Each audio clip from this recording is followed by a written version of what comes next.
let's chat. Let's chat, Beth. Thank you so much for having me. Of course. This is really nice to be here on the road again. I did an episode with Stacy like 2 weeks ago in her living room. And I love this. I love this is like turning into just like an excuse for me to escape my normal little routine. It's great. I love having you here on my couch in the house. Thank you. I like being here. I'm just skipping out on Glaze Day. So I've been in the basement this morning and I just got like stuff everywhere, pouring everything everywhere, making a huge mess. It's a disaster. It's a total disaster in there. I'm sure it's not a disaster. It's a beautiful mess. Yeah. Splashes, etc. I love your wall back here too, by the way. Yeah, this is our family gallery. We have a little bit of a mix from family portraits to little portraits that show the kids and their interests through the years. Yeah. It looks so nice. So what came first, the pictures or the frames? The frames, I think. Okay. It was me going into Home Goods, finding a set of frames that I liked, laying it all on the floor, trying out different layouts. And in Home Goods? Exactly, yeah. Just going in with the whole set. I love it. Oh my God, that's great. Well, it looks awesome. Thanks. I like the ones that like pop out too, like shadow boxes. Yes. So fun. Yeah. Oh, I love that. Okay, so to kind of set the stage for anyone who's listening for the first time or watching for the first time, I started this series where I'm interviewing lots of creatives because I feel like whenever I'm teaching, I'm in different classes, working with different clients, and I'm always trying to emphasize like, look, there's so many ways to be a creative in this life. You can decorate cakes. You can work like a community arts educator like me, teaching all over the place. You can work in graphic design. There's so many different things. And I feel like people hear the words, but I wanted to create like a resource center of like, look, see, these people are real. These people are doing real things out in the world creatively.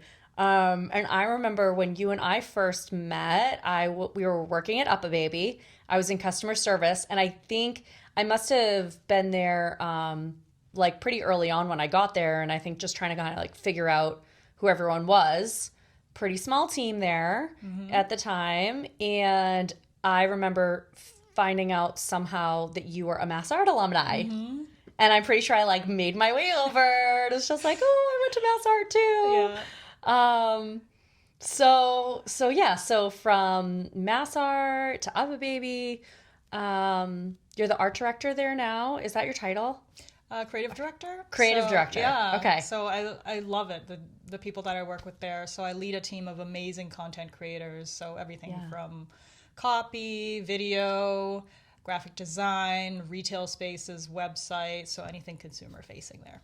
So cool because you're looking at like I guess like it's brand marketing, but like you're looking at like package design stuff too, like kind of everything. It's like the full creative vision for the company. So anything that the consumer sees and touches and feels. So all the touch points from the web. So any digital touch points to what they're seeing at the store level and what they're seeing like when they get the product. So every touch point that a consumer has with our brand. That's wild. And obviously continuously expanding as the company grows. Yeah, so many new channels. I mean, you can find us digitally, on all of the social media channels, Instagram. We recently gone onto Spotify. Really? It's exciting. What are you guys doing on Spotify? Oh, you'll see. Oh my God, I can't wait. Yes. That's so fun. Yeah, I love Pinterest, all the channels. So cool. And when I was working there, the app was just getting started, and that was really fun to see the behind the scenes. And it was great the way customer service was looped in because of course we're so big with user experience on the front lines, right? Like when the customers are calling, we're the ones like, okay, do this and that. Exactly. So it was really cool the way the whole team kind of like kept us in the loop and was looking for our feedback too. Like, okay, you know our customers, you're the ones talking to them. Totally. So what do you think about this and that? And we could test things out. Always. So you really kind of have your hands in like the entire company, even if it's only like briefly, you're kind of in and out of every department there. Yeah, and to your point, like customer service is so important to our company that, like you're saying, any feedback, any questions that we're getting, we're answering on all the channels too. So you can see there are questions that are posed and they're answered on social media. So we love the feedback. Yeah. And we love to react to our consumers and our fan base. Yeah, it's like, okay, not just do like a puff piece on UPPAbaby, but like I went for a job there just because I knew people who worked there, and I needed a full-time job, and people just said it was great like work experience. So customer service was a way to get my foot in the door, but I really settled in there a lot more than I thought because it was really scratching the itch I had as an educator. Because I was like learning all this technical stuff about the products and how to talk to the customers. And then, as our team would be growing, I'd be getting to teach new members. So, I took the job just being like, okay, I'm going to like work in a call center for a company that's a comfortable company to work for. But then, it was like so nice to like, I guess that the customers are being heard, but then also that like customer service is also being heard by the rest of the company. Yeah. You know what I mean? Yeah. It's so great. I'm sure you experienced it as a CX rep, but it's the way that the company helps the customers, educates them. That's all kind of like a bloodline. Like this is our lifeblood, is like being able to help parents and caregivers. So at all the different touch points, like even on the CX side, like just getting those calls. And it's so in line with you being an educator and wanting to help. I know. Yeah, it really worked out great. And I mean, especially where you're like getting a call from a parent freaking out in a parking lot, like, well, I don't know how to close this thing. And, and it's just like, okay, we got this. Like, we're going to do this together. Or like at the airport, try to get them into the things. Your inner teacher just comes out then, right? Yeah. It was really, that was a good spot. Yeah. But okay, so to like back up, because you've been at UPPAbaby for a long time. But where did you grow up on the South Shore? I did. I feel like I know this, but I forgot now that I need to like officially know. Born and raised on the South Shore. I'll probably live here all my life. Yeah, same. Yeah. It's a nice spot down here. It's sort of like, I feel like accessible to like the city, the Cape, whatever, but at the same time it like has moments of feeling almost rural. Kind of, we get to be in our little like hidey holes. Yeah, that's what we like. It's family friendly, and we just like being out with nature. Yeah. So we live on the back roads and just love being out of the city. And it's great. It's quiet here. Oh, I do. I love it. Were you doing artsy stuff as a kid too? Like, were your parents or like grandparents, whoever you were hanging out with, were you getting influences, like craftiness stuff going on at home in any way? Yeah, I'm trying to figure out like where my interest of art first started, but I knew it was when I was a young kid, always was into the art classes. And then throughout high school, it was very easy to focus on that, especially the later years of high school where you could pick your specialty areas. So that's when I first started it was always fine art, right? Drawing, painting, watercolors, oil pastels, acrylics, all of that. Yeah. And then the last few years of high school, that's when I got into digital art. Okay. So there was publishing, so editing the high school newspaper, for example, layout for that, layout for the high school yearbook. That's when, Adobe first came into the picture, and I was like, what is this magic? Right? What is this wizardry in the computer? Like, how am I getting things from my head to reality like so quickly, right? Like I don't have to like mix a color up for 5 minutes. I can just so a that's whole cool. new world of digital and graphic art opened up for me. And that's when I discovered, of course, if there is a way to combine the two, digital art, commercial art plus fine art. How can I do that? And that's when I realized I wanted to be in advertising. And that was my first year of college. Oh, interesting. Okay, so if you were let loose in a traditional art classroom, fully stocked right now, what supplies do you think you'd gravitate to first? Oh, that's a good one. I mean, acrylic's always been my love. Acrylic. Acrylic paint. Okay, I'm thinking oil pastels. Oh, oil pastels is also. I feel like I would love to just like scribble, textured paper. Yeah. Yeah, and some acrylic.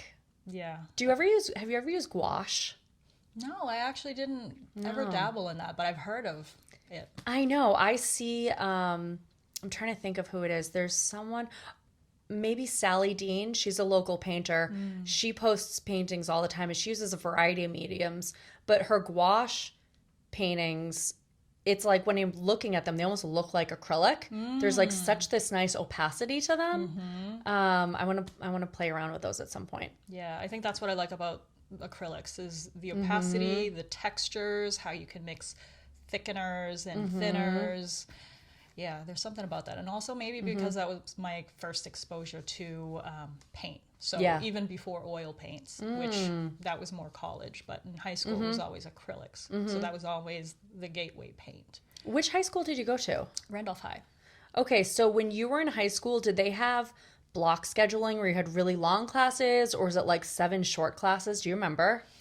Wow, that was so long ago. I know, right? I don't remember, but I remember my last year of high school being like art 1, 2, and 3 back to back and painting. So cool. And so that's when I was like, I love school because all I get to do all day is paint and draw. My gosh, that's awesome. See, my high school had block scheduling, so we had 4 classes a day that were long, and I liked that. But in retrospect, I look back and I'm like, I really don't feel like I had tons of art class opportunities, and I think that's because I think it was just 2 semesters, so it's like there really wasn't a lot of room for that type of stuff, I guess. Yeah, it really depends on the interest per school because I feel like because there was the interest at my school, they were able to offer those classes and they were able to offer that number of classes. Whereas, there are going to be, I feel like, some places where like if there isn't enough interest, they can't really hold that class, right? Right. Yeah. So I was lucky there. And did you have other people who were peers of yours? I mean, obviously with so many class offerings, there must have been a good interest level, but like, do you remember working on a college portfolio in high school? Like, did you want to go to art school right from high school? I definitely knew that I wanted to do an art school, but the concentration or the major, like, it wasn't until that last year of high school where I was like, I did want to get into graphic design or advertising. Okay. And so, not that there was a focus on putting together a portfolio specifically for college, but I knew that I had the work that I could pull from for those schools. Gotcha. Yeah.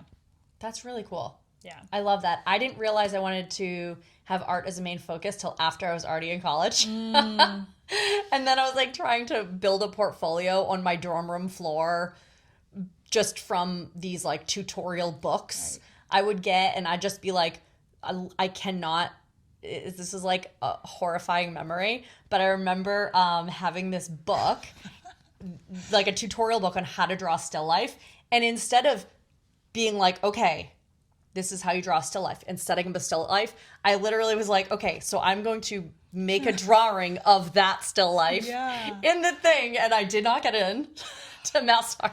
I mean, I wasn't ready. I needed more skill building, which I got and eventually made it in. But so did you go to MassArt right from high school? No, so actually I went to the School of Visual Arts, which was, they had an advertising program, and it was in New York, the place where you'd want to be for advertising. So oh my gosh. I went there first. And of course the first year is just foundation, right? So foundation art, history, foundation painting, foundation drawing. So it wasn't until I think second semester of that first year that I even got like a taste of what that could be like at that school, getting into the ad classes or anything like that. So after that, I felt that you know what? I don't have to concentrate in advertising. I can just do general graphic design, and I don't need to be in New York for that. So, of course, between the cost of living Right. and wanting to be closer to family, that's when I moved back to Boston and went to MassArt for the rest of my professional or school career. Yeah, okay, that makes sense, because I guess, like, if you're thinking, I want to do advertising, New York Is the place to be. is the place to be. Yeah. Okay, cool. So, but then once you kind of got into it, you realize, like, oh, there's lots of different types of things I can do in graphic design. Exactly. Yeah, that really is wild. Do you know, like, different types of graphic design types of jobs that were of interest to you, like jumping out, or at that point where you're just like, there's so many options, I can figure this out as I go? There's just so many options out there. Yeah. So when I was still in college at MassArt, the last year I did take an internship at a small, like, boutique branding marketing firm. And it was at this agency that I kind of figured out that, oh, there are so many niches. There's you can do marketing, you can do something else related, you can do packaging. So I did get a little bit of a taste of all those different things at this first agency. So between packaging, marketing, graphic design, and then there's also a whole different thing of web design, right?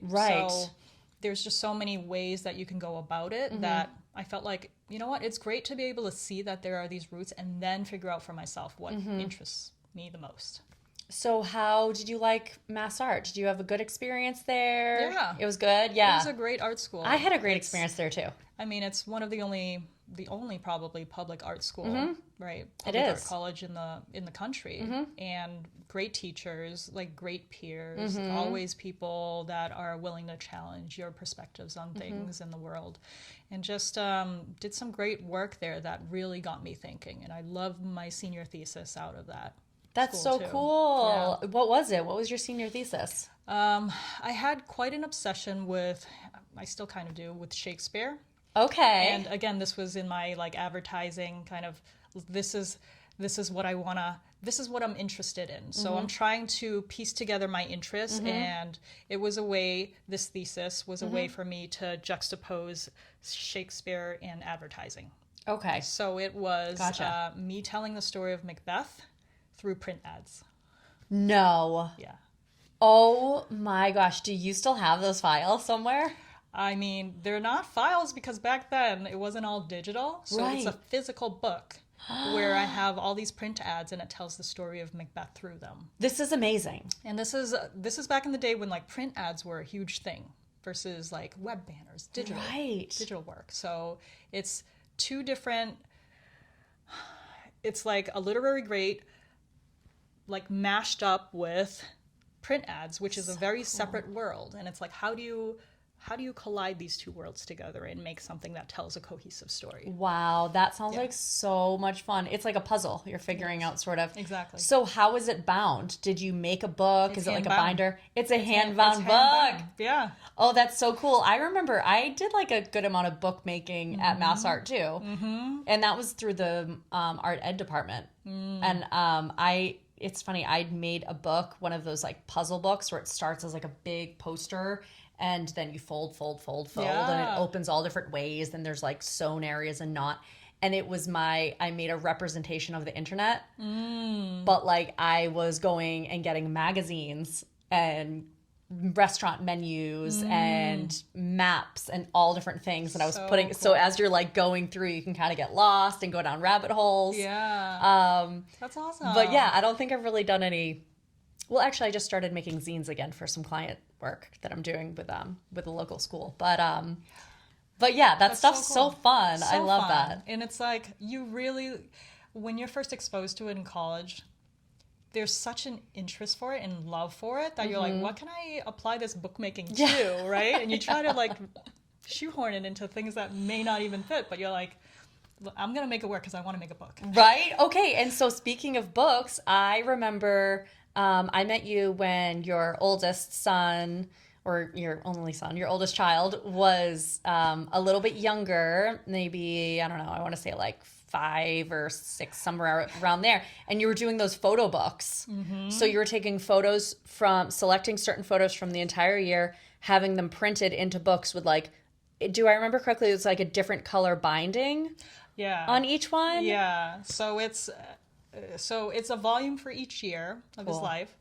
And each book is a very specific color. So there's a red book and a blue book, and then it just looks aesthetically pleasing to have all these different colors on your bookshelf. You know, and they're thick and they're weighty. They're very physical and very tactile. So I love anything to do with physical books. That is so fun. Have you kept up with those?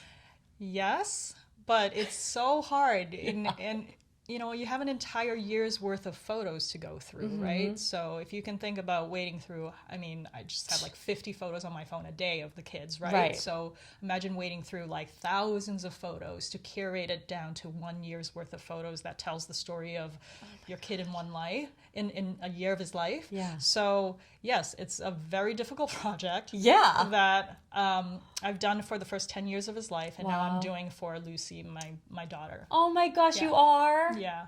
Oh, that's amazing, because I feel like just coming up with the idea of doing something like that it's like you get all of this energy and steam, and there's excitement. You get the first one, second one, and then it's just like I'm pretty sure the reason I even know about this is because I like have this visual memory of standing at your desk like after hours.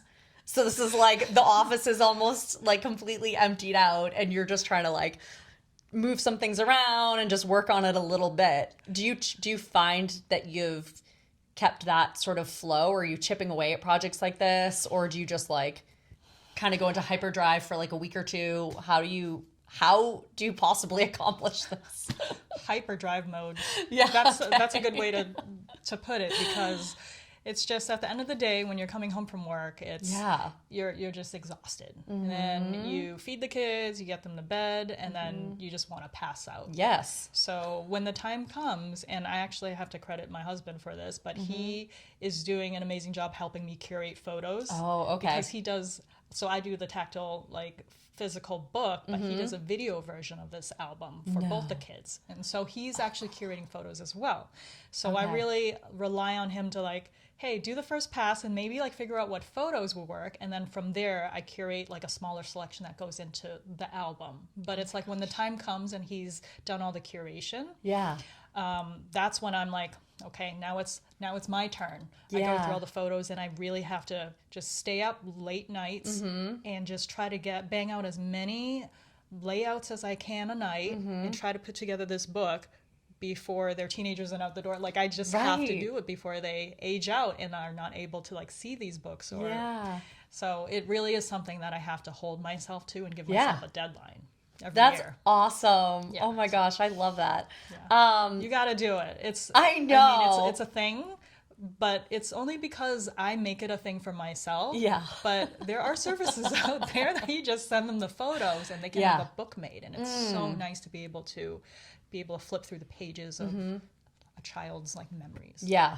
I know, even for my wedding album, the photographer offered a service of doing a book, and we're like, no, we'll do it ourselves. Like, we did not do it ourselves. You gotta have someone do it if you can't get to it, because it's such a nice thing to have. Yeah. You know? I know. And just looks so nice on the shelf, too, when you're kind of deciding how it's being printed from that angle as well. Yeah.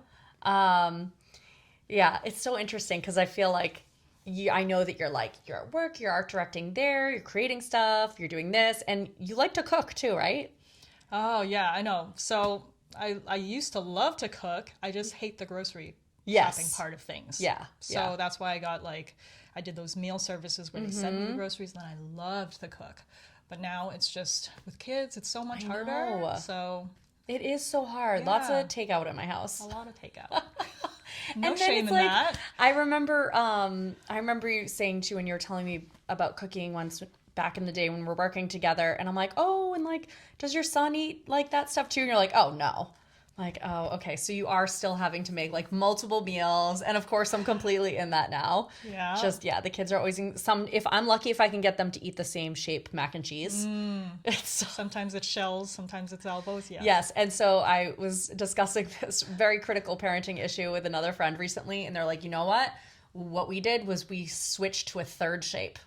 And so we went, like, we found one that was spirals. And we're just like, no shells, no elbows. We're spiral family now. Yeah, that's a great idea.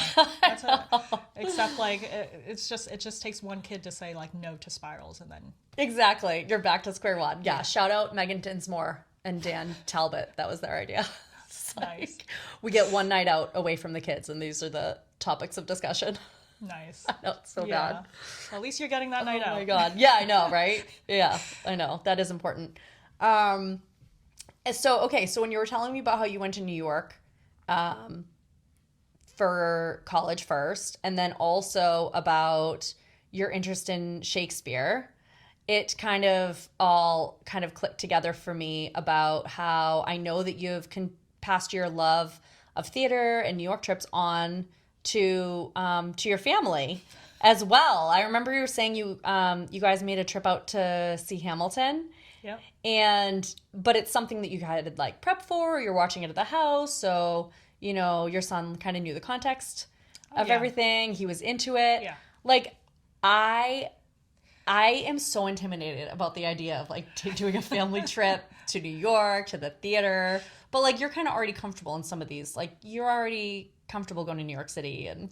Yeah, I think it really has to do with exposing kids early to the music. Like, I think that's the into a lot of new experiences. So, like, they're starting to hear in the background, oh, my mom and dad are playing, like, the soundtrack. Okay, this is great music. I love this beat. And then further getting them interested into what the content of the musical is. It's like, oh, you know that song you heard? That's what this is about. And yeah, so before we saw the musical, there was a lot of explanation about the history behind it. So there was a better understanding going into the musical of what it was about. And so that's why they were interested in it. Yeah. Yeah. And it's just such a big experience, I feel, too, to like go to the city and go into these big, beautiful theaters and the orchestra and everything, right? I mean... It's amazing. It's such an experience. I think it's a great moment for kids. Yeah. And exposing them to, like, not just theater, but, like, instruments, the orchestra. And so we tried to do that at a bunch of different places. So Boston, very recently we took a trip to Spain. Okay. And I forget if it was Barcelona, Madrid, there's this very famous opera house. And we said, okay, well, we can either tour the opera house or we can see an actual opera in it. And we chose to do the latter. So instead of just doing a quick little tour, it's like, let's experience this the way that it was meant to be experienced. And so it was really great to be able to see, like, even though it wasn't a language that was understood, I think it was in Catalan. Okay, yeah. And probably Barcelona then.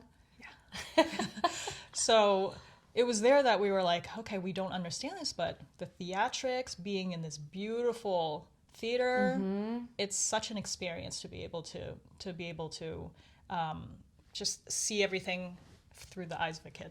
Yeah. Did you bring your daughter? No, just Henry. But I was gonna say, because I feel like she'd be a little too... Like if you told me that she was sitting through that, I would just be like, oh man. A little too young. Okay, yeah. But no, for Henry at his age, and he was 11 at the time. Oh my 10 gosh. or 11, so it was good. That is so cool.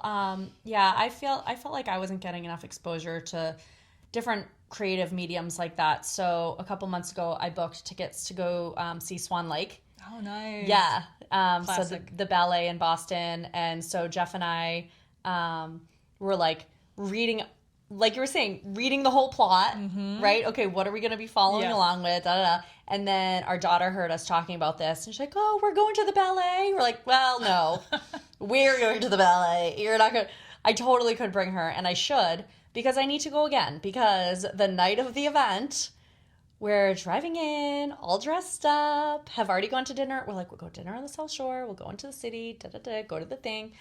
And we like got off the highway in Boston and got a call from our babysitter that our son was not well. He got the GI bug. Oh no. Yeah. So, you know, we had that moment where you kind of like drive around in circles for a few minutes. And I'm like, there's no way I'm going to be able to sit and watch this ballet and not be looking at my phone. And yeah. So we head home. We missed that one. But maybe this is good, because now I'm feeling more motivated to like get Hazel in there. Not Max, because he's also 3 and cannot hang. Yeah, if she has an interest in it. Yeah. She's already saying like, oh, I'm intrigued. What is this? It would be a great way to introduce her to it. Yeah. Yeah, I need to do that. I need to do that again and get in there. Yeah. Okay, so back to like college. So you're in college, you're loving MassArt, you're enjoying all like your graphic design classes and everything. And it sounds like, did you say you had an internship at the end of college? Where was that? Yeah. So this was at a boutique agency. And so it was like, I was a senior, I was about to graduate, and then I interned there, and I was like, this is a great little agency. I'm learning so much. I had really great mentors. And then I worked there. They offered me a job right out of college, and so I ended up working there after graduating. And this was my first job out of college. And I said, this is great. I'm just learning so much from being on site at this agency, learning from other designers, that it was a lot more learning, like just being hands-on, being a designer, than you would ever get at any school, of course.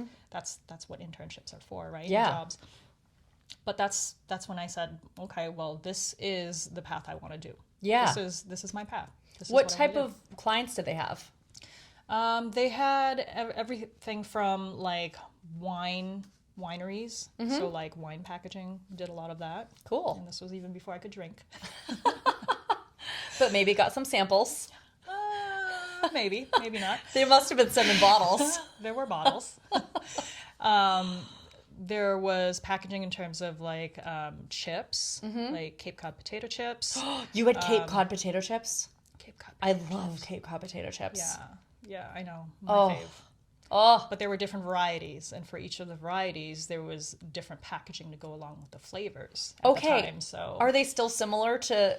it's a little different now. I think it's a little more standardized, but back then it was like, oh, this dill pickle one could be a certain color scheme, and this like jalapeno cheddar could be something else, you know? So So cool. yeah. So it was really fun, that one. And then some brand work for like Dunkin' Brands and New Balance. So a lot, those things are a lot more guided by brand guidelines. So there's a little bit more like guidelines and parameters with those designs versus something like, say, a wine bottle can go many different ways. That's so interesting to think about the brand guidelines because, you know, I feel like once a company gets established to a certain degree, or even if they're just starting out, sometimes like a brand guideline is something that might help shape things, or once you're going, it's kind of like, oh my gosh, we got to standardize things. But to be working with a whole bunch of different brand guidelines, that must have been such, like you said, like a real world interactive way to get an understanding of the flexibility of a brand guideline. Exactly. That's so interesting. So when you, I'm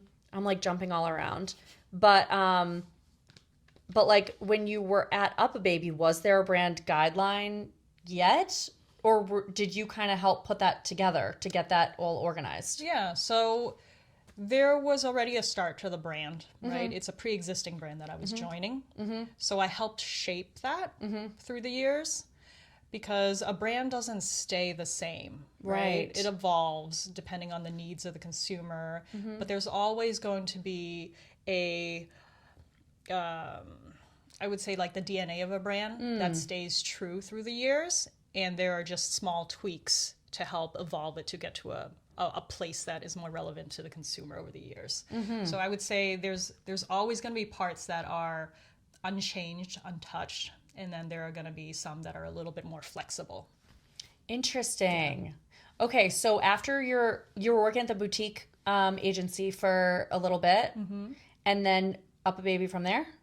A few more agencies in between. Cool. So first agency, second agency, that was a little bit more like digital focus, and then a PR firm, and then UPPAbaby. Okay.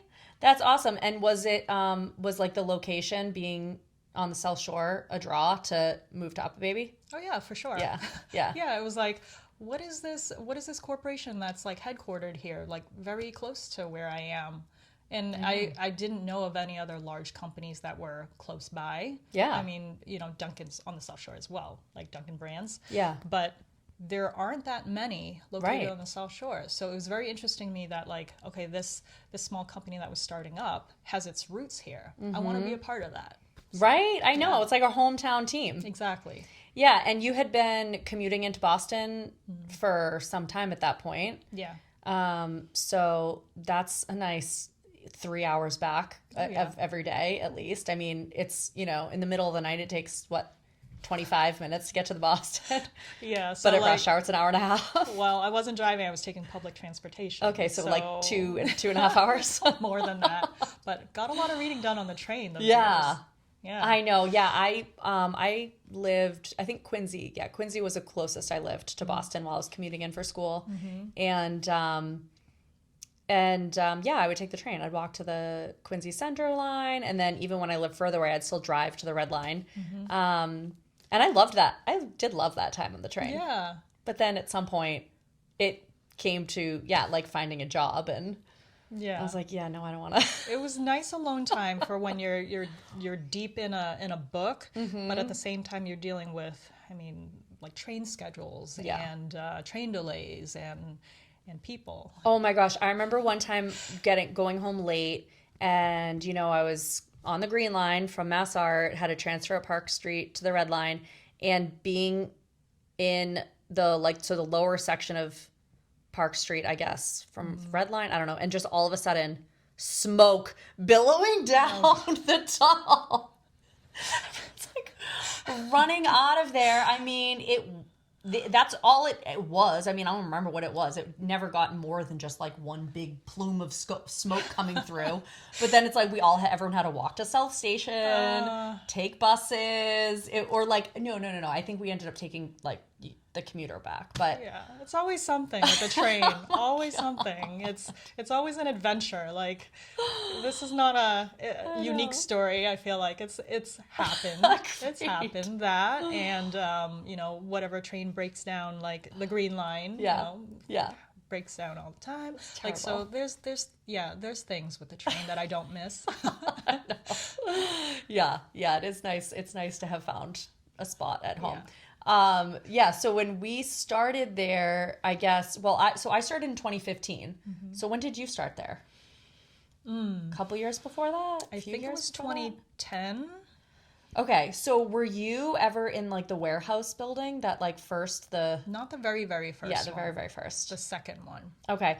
I kind of also love that they started in one of the buildings that's where all the artist studios are in the community, but like if you need to rent a little space, that's the building you rent a little space in. I love those spaces. I know, like those multi-use spaces. They're great. Everyone's sharing one table. I remember hearing those stories. So you started that office, and that's there for a while, and now the new office. Did you get to weigh in? I bet you did, like, get to weigh in on the new office building construction from a design perspective? No, I mean, I think our president at the time, that like he had a good grasp on what the needs of the departments were, and like he was like taking input. So of course it was like, as a creative team, like, what are your needs? So we were able to get some of our needs met at the new building, which was things such as a mock-up windows. So when we were doing window displays, we could mock up a in-person version of what we were imagining and test out there. So it was like a window test space, and it was so nice to have that we didn't have at the old place. Yeah, that is nice. I'm getting a flash memory of Robin and Sam dressed up in Halloween, like their Halloween costumes, like warriors of some sort.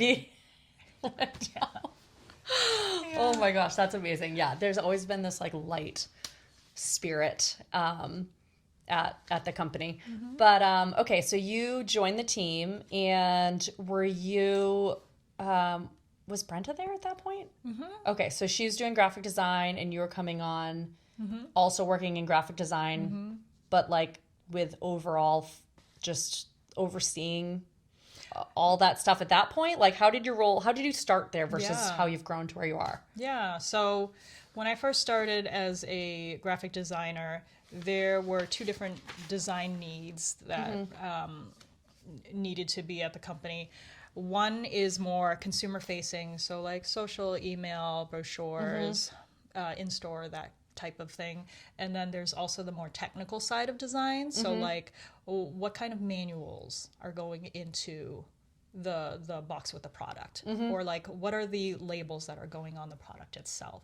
So there's kind of a line between the two different types of design at the company. So I was more on the branding marketing side, and so from there, myself and the marketing person and the small marketing team, like we sort of help shape what could be the face of marketing at the company. So that's when I got into more like art direction and being able to direct the photography, videography, things like that.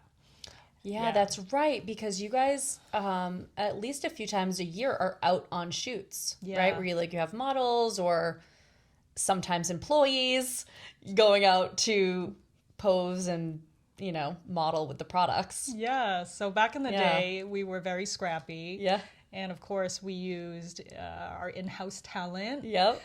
Between the kids and the employees, like we could make our own little families with the product.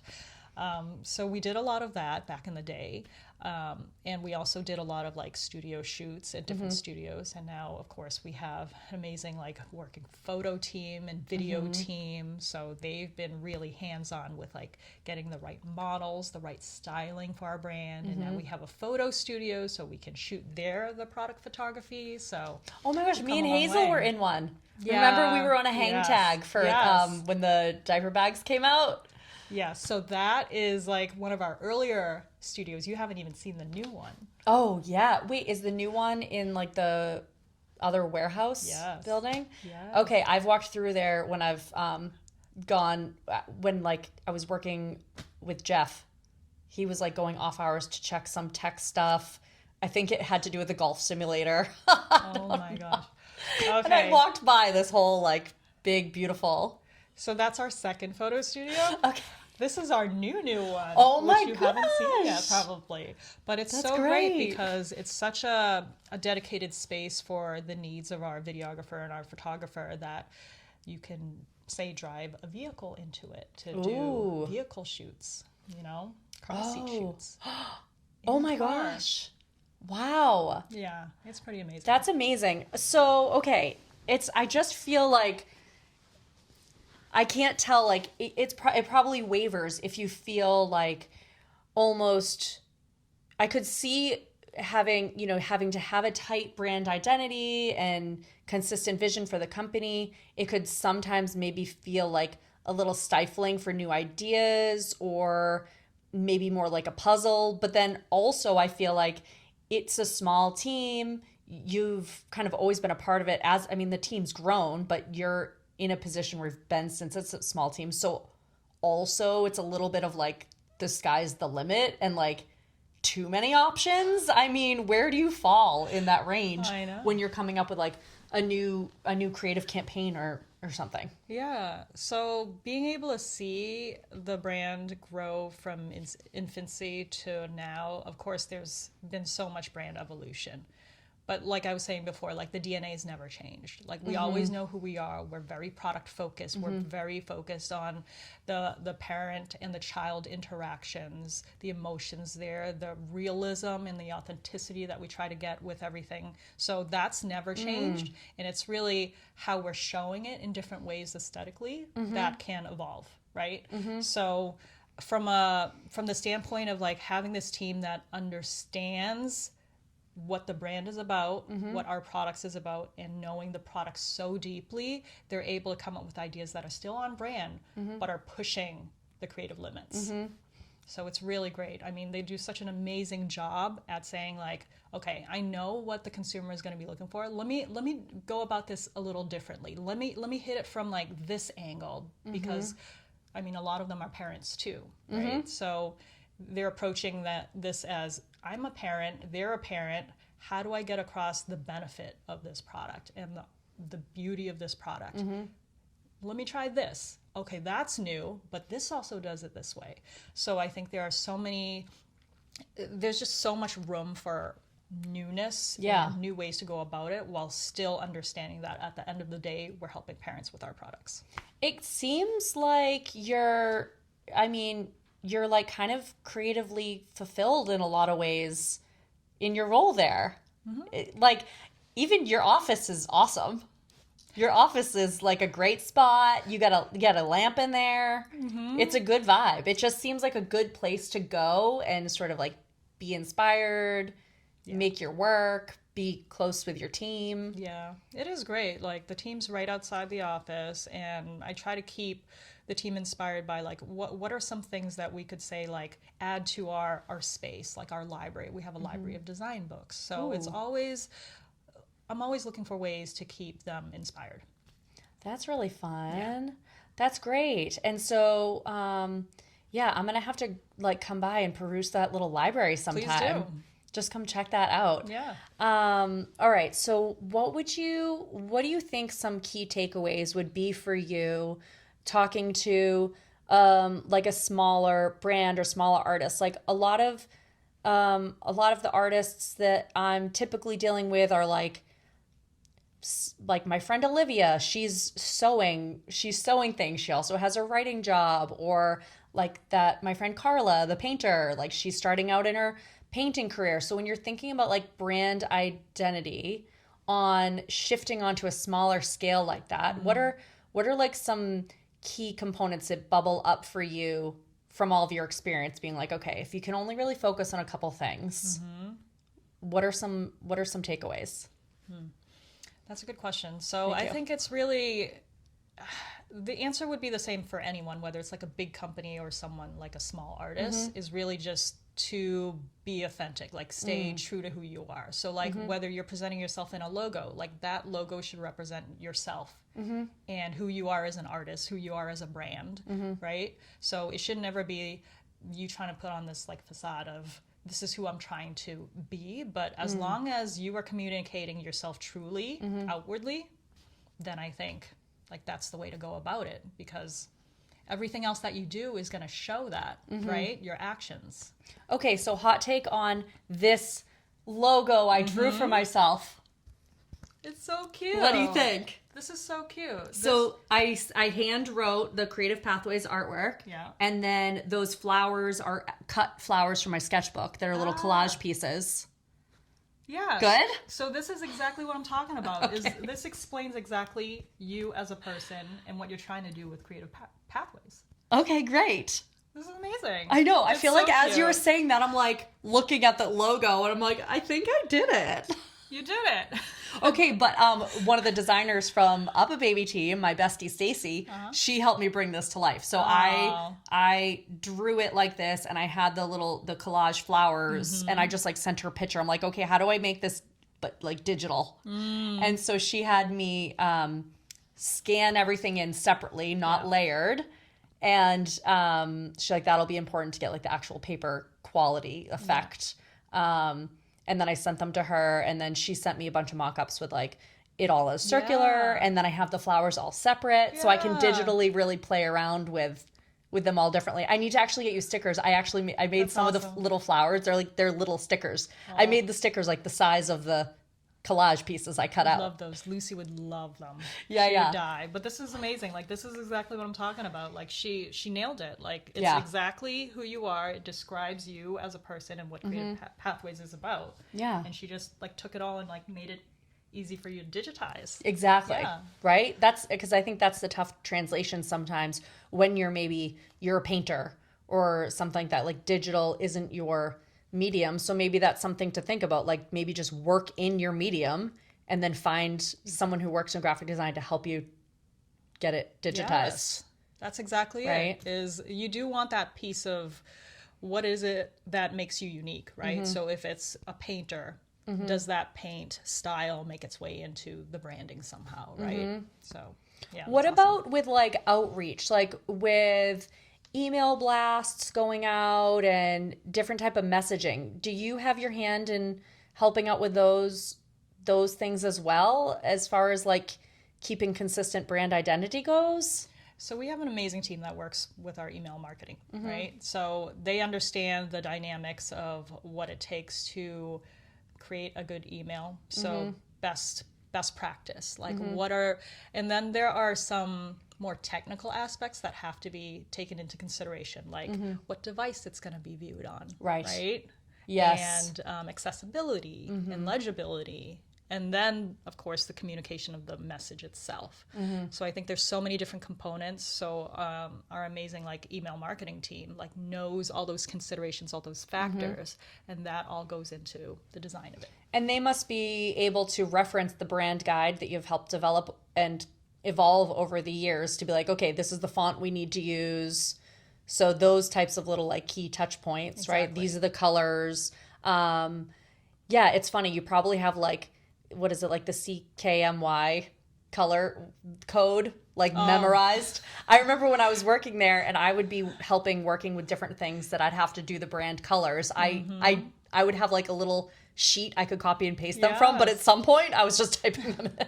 I know. It's these things are ingrained in you, but at the same time, we're trying to be a little more flexible on colors, right? So there's general color ranges that we stay within, but we're not so inflexible that we have to say, you use PMS 265.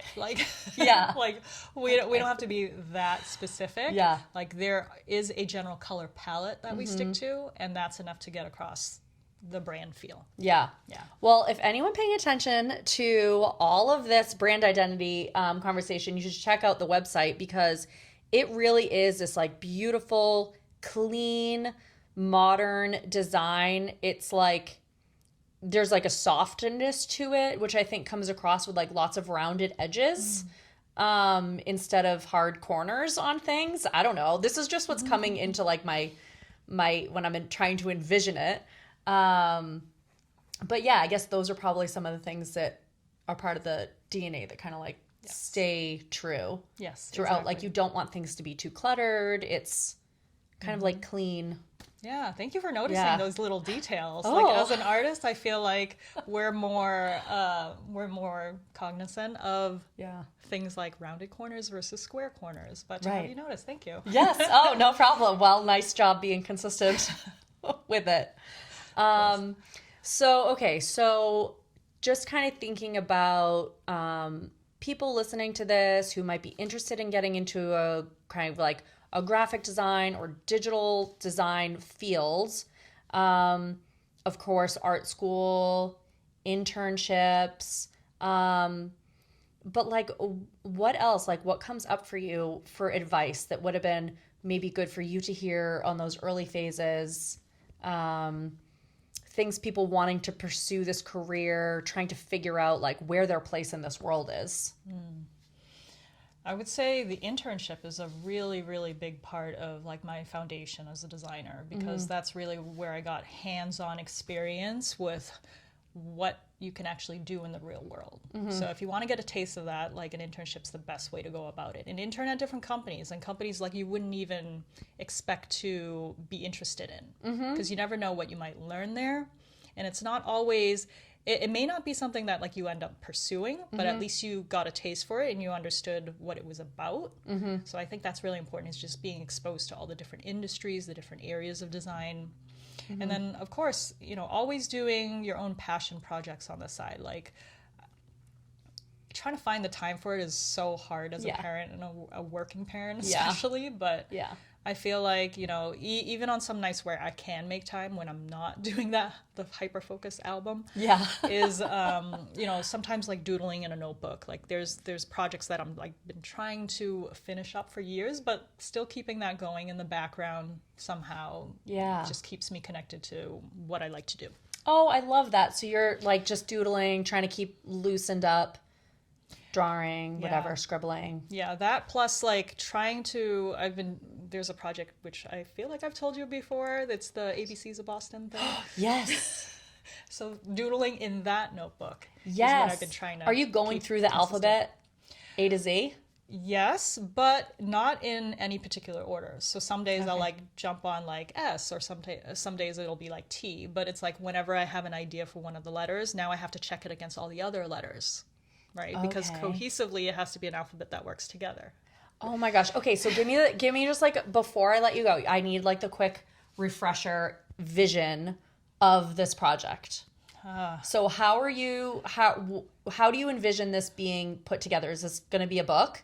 It is, in my mind, the format is a poster, but Okay. it could be a book. Yeah, maybe it's both. It could be a book, because now that we've been talking about books, Yeah. maybe I want to do a hand-bound book of this. Right? How fun would that be to flip through? At some point, maybe. Yeah. But in my head, like, it's always started off as, those alphabet posters in a nursery. I wanted to have one of those because I created one of those for my son when he was first born. And it would be really cool to have that evolve into an alphabet for my daughter, where each letter was representative of something from the Boston area. So it's like a Boston themed alphabet poster. That was my vision, but it's been hard to narrow down to which landmark or feature that each letter would represent. And so I think over the years that's been the tough thing, is really doodling and then changing my mind. Right. Yeah. Swan boats? I think swan boats is in there. Gotta have the for swan us. boats.